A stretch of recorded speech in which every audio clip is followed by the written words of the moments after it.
Next, we have our insight, and we have Carol Sinclair, who's going to share with us. And this is not your typical insight. When I sent out and asked Carol and Karen if they would do an insight, and Carol sent me back hers, I have to admit, be prepared. The tears were just streaming down my eyes. And, you know, it's very personal, and she is going to share it at the dinner as well.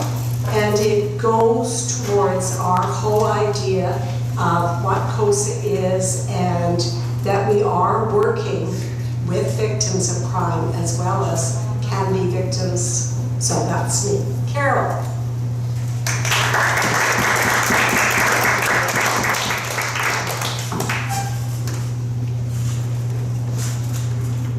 Maureen may be shorter than me, but she's a giant in comparison.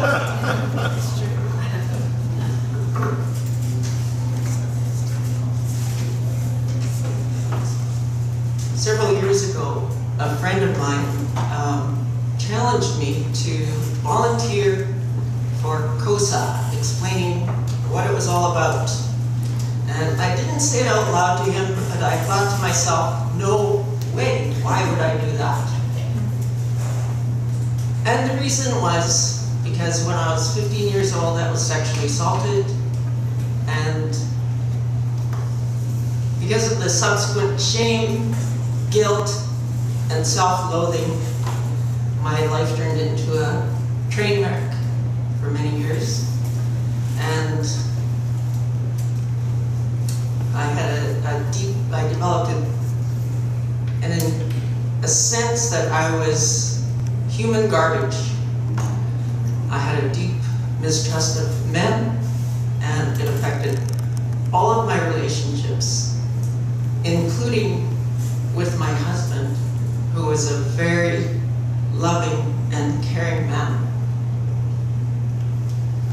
It took me 2 years of prayer and self-searching, soul-searching, to be able to say yes to that challenge. And, you know, I'm just thinking, I have forgiven, but I can't do this, Lord. And one day, I received an insight where I realized that this story of a predator and a victim is not a one-part tragedy. It's a two-part tragedy, because both parties come to believe a very twisted belief about who they are as a human being. In fact, they have both become subhuman.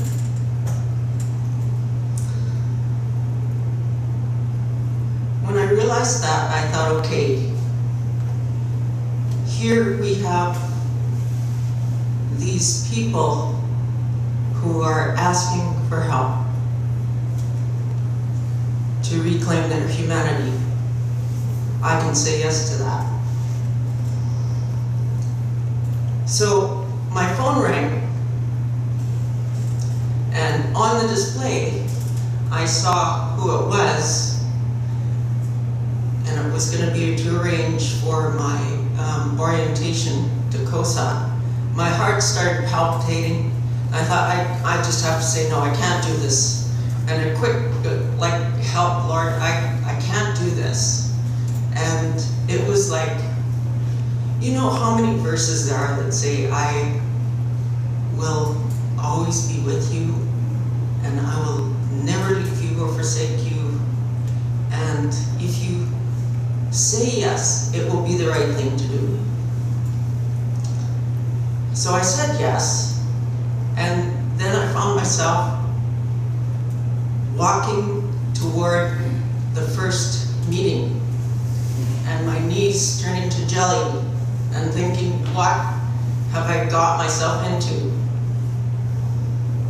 And I walked into that room, and there was Maureen, Peter, Margaret, George, and the core member. And it just hit me, this is a safe place. And there was the core member. You know, it took probably a year for him to be able to look me in the eye when he was talking. And there he was, had spilled beans about what he'd done. And from that moment on,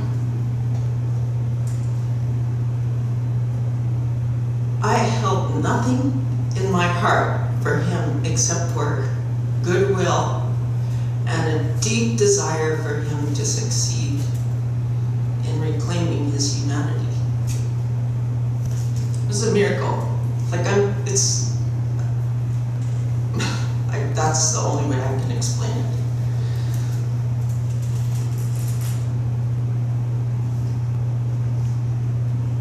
I've come to understand how challenging it is for a core member to reintegrate into society.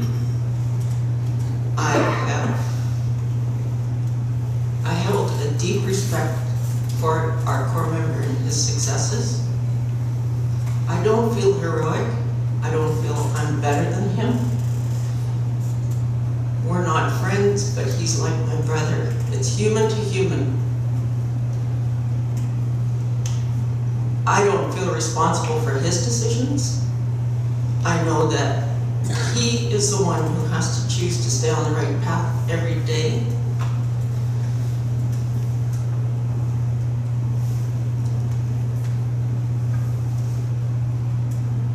But we in our COSA group are a witness to our core member reclaiming his humanity. And he, unbeknownst to him, has helped me to reclaim my humanity. It was an incredible step for me to be able to. It was part of the healing for all of my relationships, I just have to say.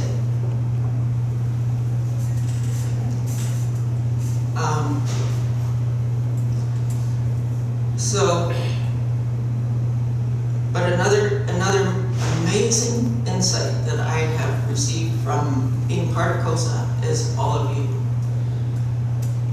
If you added up all of the years just from this circle of people, and then that you're not the kind of people who are going to kick someone when they're down. You're the kind of people who are going to give someone a hand. And if you added up all those years represented just in this room, and you and I know there's so many people around the world who are doing this kind of work, add up all those years, and you think, when do we hear about that on the evening news? This world is a far better place than we might sometimes think. So I just want to say thank you.